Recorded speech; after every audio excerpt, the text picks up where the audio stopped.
El hecho es anterior a los sucesos que me propongo narrar aquí, pero no importa. El sí de las niñas se estrenó en enero de 1806. Mi ama trabajaba en los Caños del Peral, porque el Príncipe, incendiado algunos años antes, no estaba aún reedificado. La comedia de Moratín leída varias veces por este. En las reuniones del Príncipe de la Paz y de Tineo, se anunciaba como un acontecimiento literario que había de rematar gloriosamente su reputación. Los enemigos en letras, que eran muchos, y los envidiosos, que eran más, hacían correr rumores alarmantes, diciendo que la tal obra era un comedión más soporífero que la mojigata, más vulgar que el varón y más anti-español que el café. Aún faltaban muchos días para el estreno, y ya corrían de mano en mano sátiras y diatribas, que no llegaron a imprimirse. Hasta se tocaron registros de pasmoso efecto entonces. ¿Cuáles eran? Excitar la suspicacia de la censura eclesiástica, para que no se permitiera la representación, pero de todo triunfó el mérito de nuestro primer dramático, y el sí de las niñas fue representado el 24 de enero. Yo formé parte, no sin alborozo, porque mis pocos años me autorizaban a ello, de la tremenda conjuración fraguada en el vestuario de los Caños del Peral, y en otros oscuros conciliábulos, donde míseramente vivían, entre cendales arachneos, algunos de los más afamados dramaturgos del siglo precedente. Capitaneaba la conjuración un poeta, de cuya persona y estilo pueden ustedes formarse ideas si recuerdan al omnímodo escritor a quien Mercurio escoge entre la gárrula multitud para presentarlo a Apolo. No recuerdo su nombre, aunque sí su figura, que era la de un despreciable y mezquino ser constituido moral y físicamente como por limosna de la maternal naturaleza, consumido su espíritu por la envidia, y su cuerpo por la miseria, ganaba en fealdad y repulsión de año en año, y como su numen ramplón, probado en todos los géneros, desde el heroico al didascálico, no daba ya sino frutos a que hacían ascos los mismos sectarios de la escuela, estaba al fin consagrado a componer groseras diatribas y torpes críticas contra los enemigos de aquellos a cuya sombra vivía sin más trabajo que el de la adulación. Este hijo de Apolo nos condujo en imponente procesión a la cafuela de la cruz, donde debíamos manifestar con estudiadas señales de desagrado los errores de la escuela clásica. Mucho trabajo nos costó entrar en el Coliseo, pues aquella tarde la concurrencia era extraordinaria, pero al fin, gracias a que habíamos acudido temprano, ocupamos los mejores asientos de la región paradisíaca, donde se concertaban todos los discordes ruidos de la pasión literaria, y todos los malos olores de un público que no brillaba por su cultura. Ustedes creerán que el aspecto interior de los teatros de aquel tiempo se parece algo al de nuestros modernos coliseos. ¡Qué error tan grande! En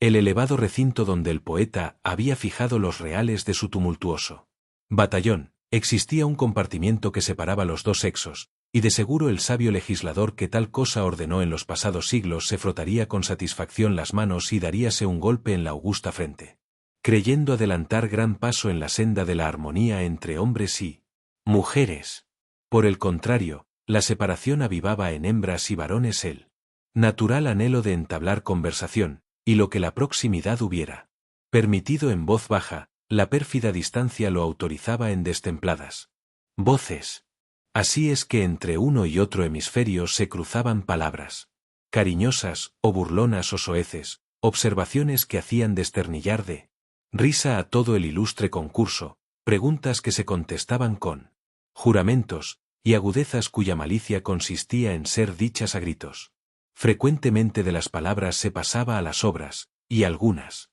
andanadas de castañas, avellanas, o cáscaras de naranjas, cruzaban de polo a polo, arrojadas por diestra mano, ejercicio que si interrumpía la función, en cambio regocijaba mucho a entrambas partes. Sin embargo, bueno es advertir que este mismo público, a quien afeaban tan groseras exterioridades, solía dar muestras de gran instinto artístico, llorando con Rita Luna en el drama de Kotzebue Misantropía y Arrepentimiento, o participando del sublime horror expresado por Isidoro en la tragedia Orestes. Verdad es también que ningún público del mundo ha excedido a aquel en donaire, para burlarse de los autores malos y de los poetas que no eran de su agrado. Igualmente dispuesto a la risa que al sentimiento, obedecía como un débil niño a las sugestiones de la escena. Si alguien no pudo jamás tenerle propicio, culpa suya fue mirando el teatro desde arriba parecía el más triste recinto que puede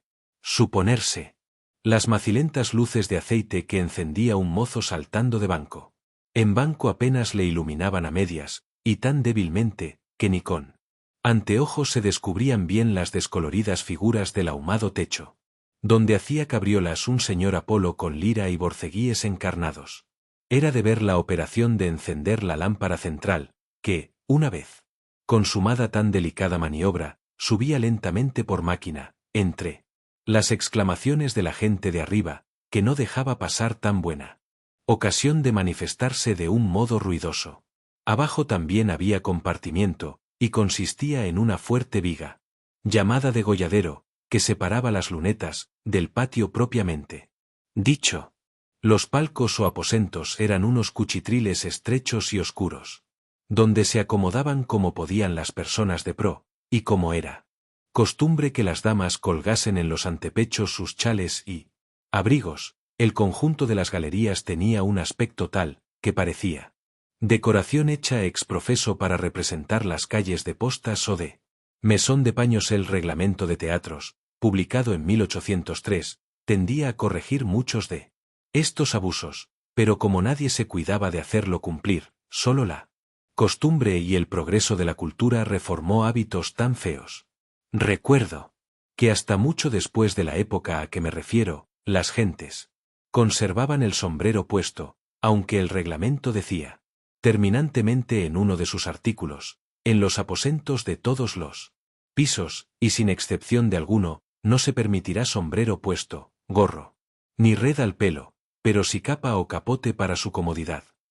Mientras aguardábamos a que se alzase el telón, el poeta me hacía minucioso relato del infinito número de obras que había compuesto entre dramáticas, cómicas, elegíacas, epigramáticas, venatorias, bucólicas y del género sentimental y mixto. Me contó el argumento de 3 o 4 tragedias que no esperaban más que la protección de un mecenas para pasar de las musas al teatro, y, como si mis culpas no estuvieran aún bastante purgadas con oírlos argumentos, me espetó algunos sonetos, que si no eran exactamente iguales a aquel famosísimo reverberante numen que del istro al Marañón sublimas con tu zurda, le eran tan semejantes como una calabaza a otra. Cuando la representación iba a empezar, el poeta dirigió su mirada de gerifalte a los abismos del patio para ver si habían puntualmente acudido otros no menos importantes caudillos de la manifestación fraguada contra